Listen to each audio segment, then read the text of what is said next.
अस्सलाम वालेकुम नाजरीन, मैं हूँ नीलम नवाब। सबसे पहले आज की अहम खबरें।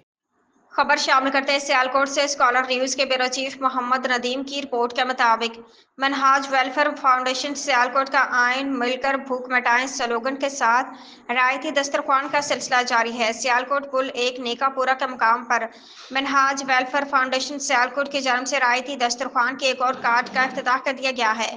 इस मौके पर सदर तहरीक मनहाजुल कुरान हाफिज एहतशाम महमूद ने मीडिया से गुफ्तगू करते हुए कहा कि मनहाज वेलफेयर फाउंडेशन सियालकोट ने अवाम के साथ वादा किया था कि हम सियालकोट के मुख्तलिफ मकामात पर आओ भूख मिटाएं के तहत रायती दस्तरखान का जाल बिछाएंगे और आज 5वें पॉइंट का इफ्तिताह करके हम अपने वादे की तकमील को मुकम्मल कर रहे हैं और हमारी कोशिश है जल्द सियालकोट के नगर नगर गली गली पर रायती दस्तरखान का जाल बिछाकर दुख इंसानियत की खिदमत में अपना किरदार अदा करें।